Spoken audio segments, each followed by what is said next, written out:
Okay, so we are going to use completing the squares to figure out a few word problems that we do encounter in everyday life.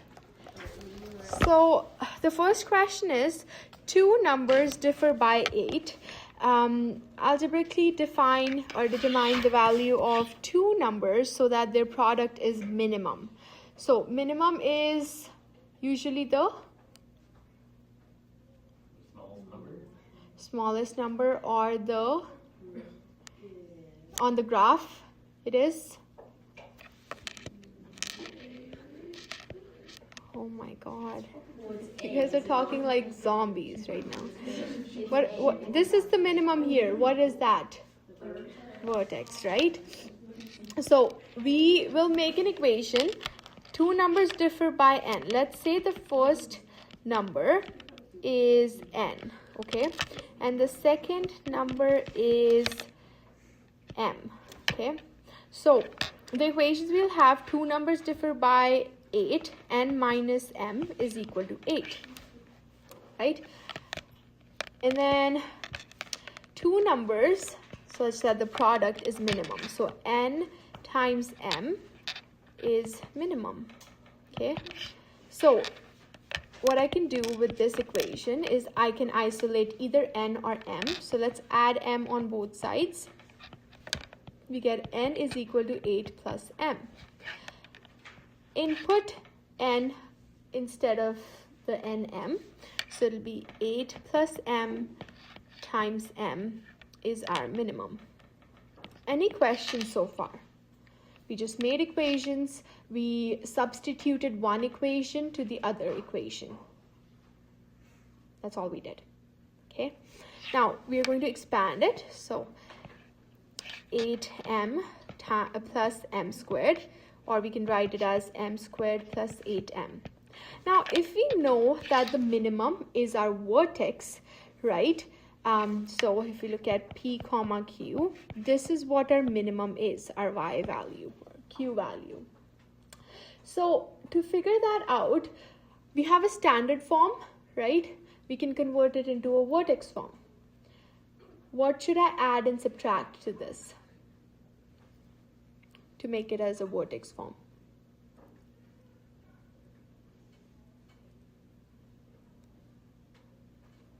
You guys just did this type of question over here. Add and subtract like the fourth and squared. 4 squared, yeah, because 8 divided by 2 is 4.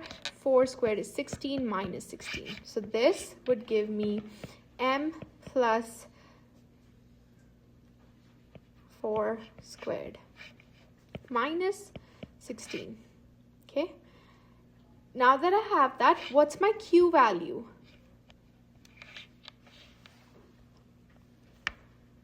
Q is Negative 16. So that means this will be my minimum. Okay. And it'll be minimum at p is equal to 4 or m is equal to negative 4, right? Because our p value is negative 4. And in this case, p is our m, which is this number over here, okay?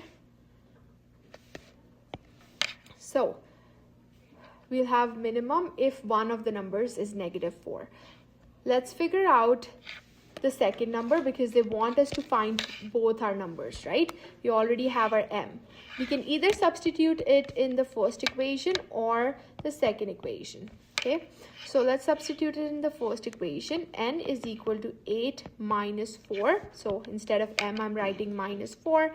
N is equal to 4. So my first number will be 4 and my second number will be negative 4. And my product would be negative 16. Okay? Because 4 times negative 4 is negative 16, or from here it's negative 16 as well. Right? Questions? So are we just trying to figure out, like, with this difference, what would equal to 0? Like, if we have 4 and negative 4 equals to 0, we have that minimum. Difference is 4 minus minus 4, which is 8. Thank you. And we wanted it to be 8, right? We want the product to be minimum. Like they said, they want the product to be minimum. And our minimum is at Q, our vertex, right? So we just find that out. Does that make sense? Okay. Chromebook.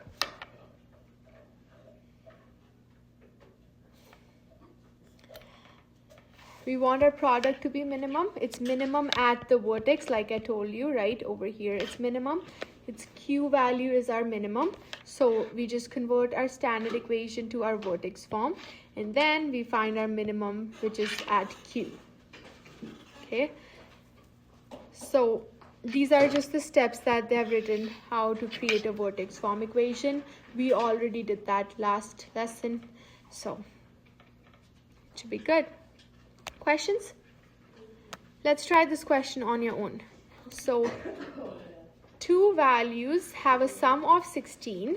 So that will be your first equation. Sum is 16. And determine the value of two numbers so that the sum of their squares is minimum. So the sum of their squares is minimum. Okay, so what will my first equation be?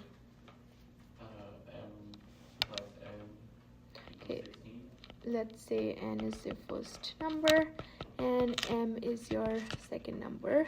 So n plus m is 16, okay? And the second equation? N equals 16 minus M. So modify it, minus m on both sides. N is equal to 16 minus m. And then equation for this would be? 16 plus M, like bracket 16 plus M times negative M. Let's write it down like that first. And then n will be 16 minus m squared plus n. M squared is equal to min. Awesome. Now I should, what should I do? Open the brackets, right? So then I expand this. 16 minus m times 16 minus m plus m squared. I get 16 times 16, which is 256, minus 16m minus 16m plus m squared, which is your minimum. So this will be m squared minus 32m plus 256 is your minimum. Now that we have our standard form, we'll convert it into a vertex form. What should I add or subtract here for this one? You should divide the 32. Oh, sorry, this was 2m squared. So we'll factor out 2 first. Because m squared plus m squared is 2m squared. And now what should it be? Then 16 divided by 2 squared. Yeah, so that would be 64, right? So plus 64 minus 64 plus 256. So this would be m minus 8 squared. And then we'll have to get rid of this separately. So it'll be negative 2 times 64 plus 256. These are my like terms. So I'll have negative 128 plus 256, which is just positive 128. So my minimum value would be? Minimum value is 128 at?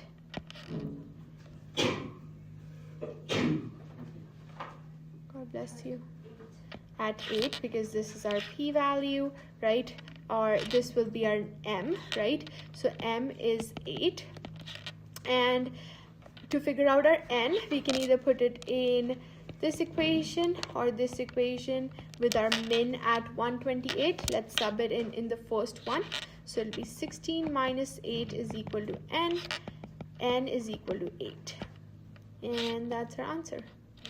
I got the same answer, but a whole different way. What I did too. I did the n squared plus 16m plus 64 minus 64. That's what I did.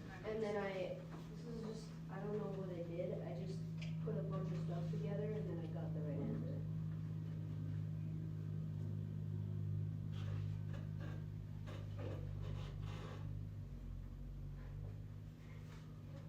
But you don't have it in your vertex form. Because the q value needs to be 128, which is not there, right? And you do not have an equation in your standard form either.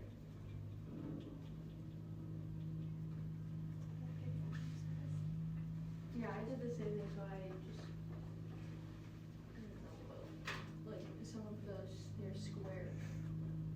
I don't see it. And then,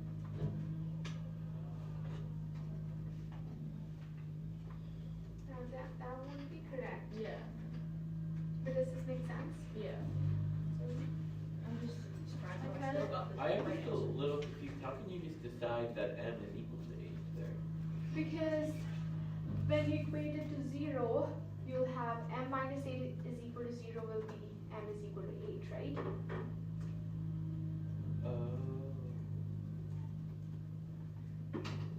If this is your minimum, it has to be at 8.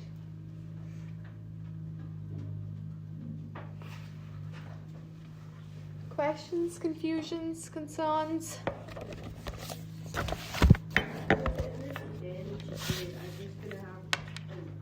just gonna have trouble with figuring out which formula to put here and how to do that. Well, the steps are just making equations. First equation, second equation, right? That's what I did. Then isolate the value for one of my variable, put it in this equation because one variables are easy to tackle. And then you expand it to get a standard form, which I got over here. Once I had a standard form, I converted into vertex form, right? So the only extra thing we are doing is this. Making equations and having them as one variable. That's all. And then we have it in standard form. We know how to convert it into vertex form. This is our min. This is our m value. Get our answer.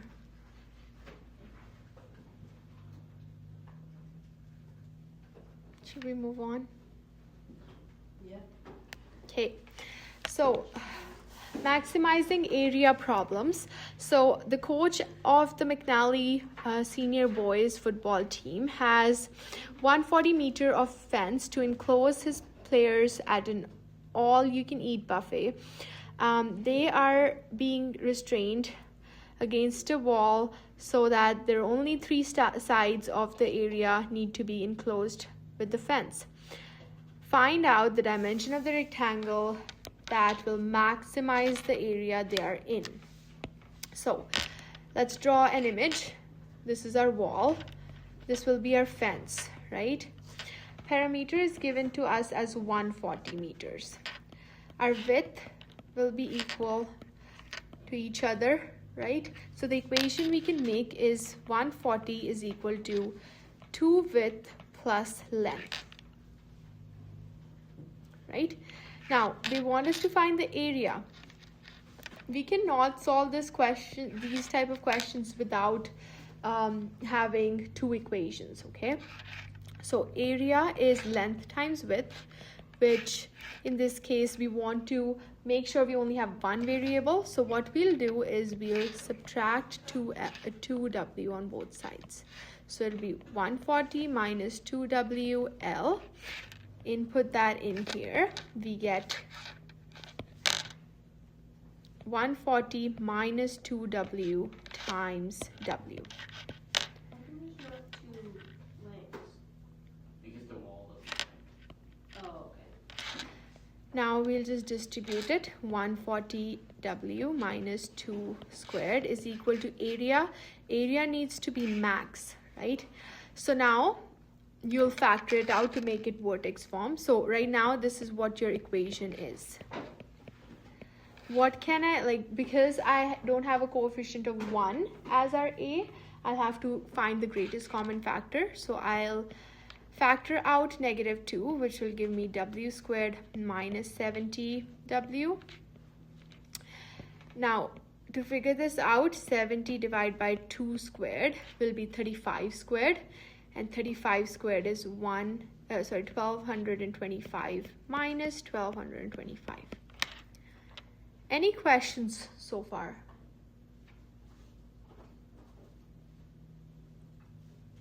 Okay. So we just convert it into vertex form. This will be all separated, right? So it'll be -2 times W squared minus 70W plus 1225 minus -2 times 1225. Right? So this would be W minus 35 whole squared minus 2 plus 2450. Make sense? So my maximum will be, yes, that'll be my maximum at width of 35 meters, right? Because this is my width. So I know width is 35. Because I know my width, I can input it in this equation, which will give me 140 minus 2 times 35 is equal to length. 140 minus 70 is length. 70 is equal to length. So I got my length and width, which was the question, right? The dimensions of the rectangle. Part B is about area. So 70 times 35 will be 2450 meters squared. Again, same thing, make 2 equations. Convert it into 1 variable. So these are our steps. Make 2 equations. Step 1, convert it into 1 variable. Step 2, make it from standard form to vertex form. Step 3, and then find your max and your length, which is step 4, and then the missing value, step 5.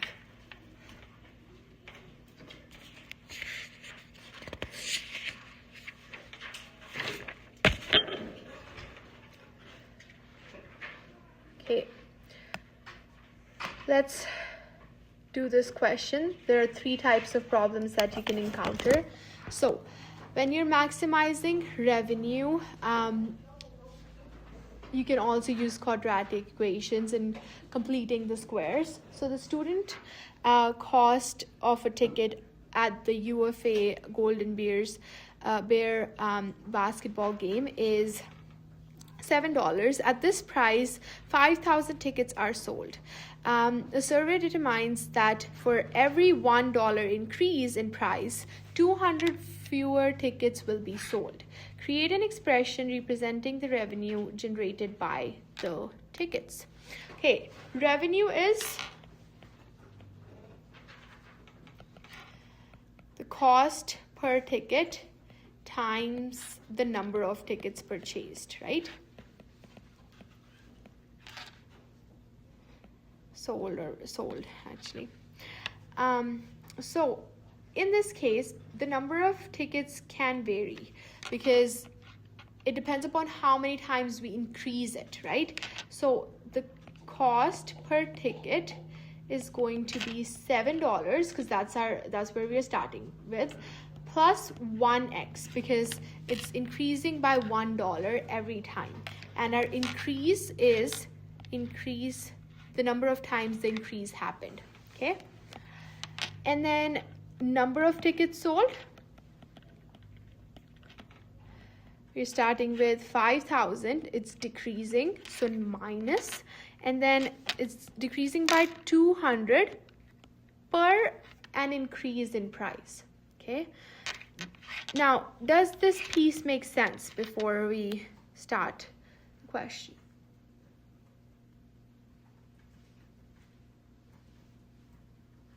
Yeah? Okay.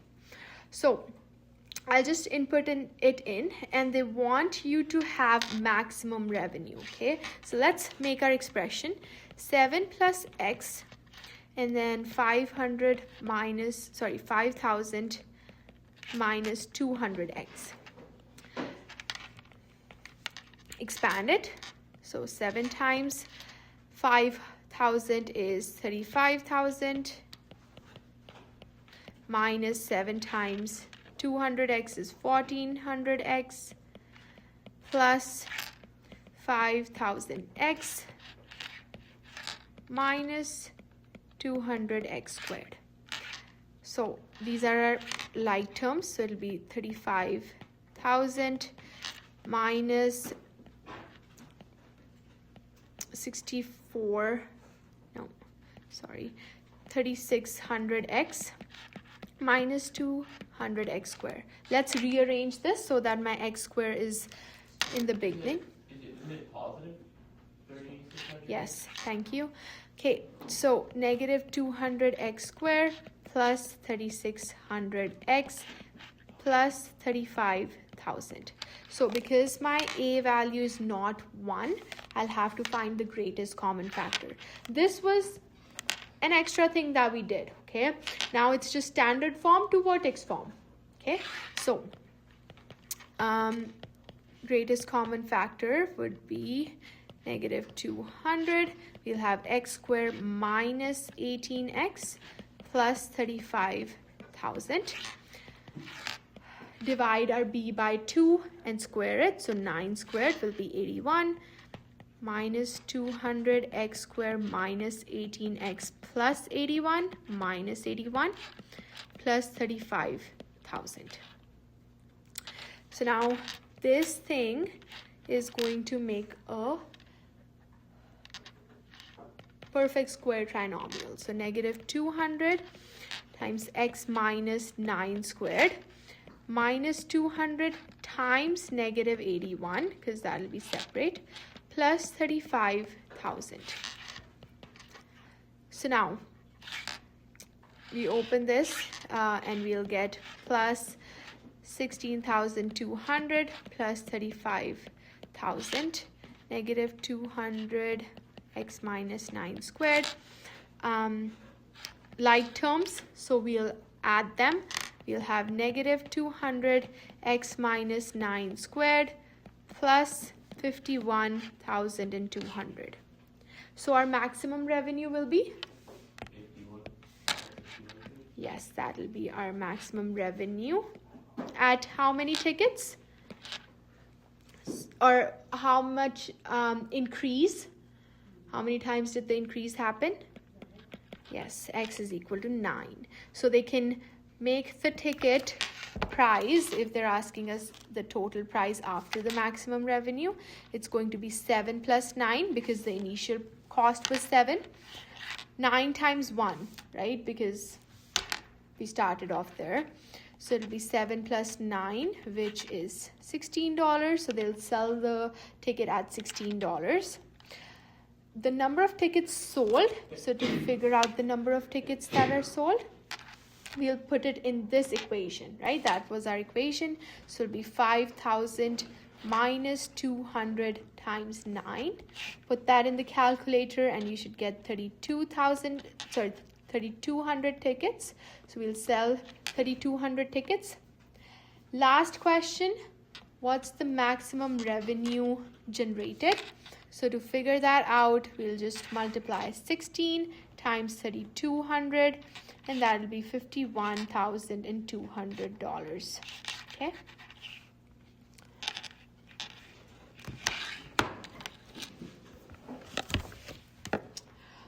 So you guys have 15 minutes. I want you guys to try the next question.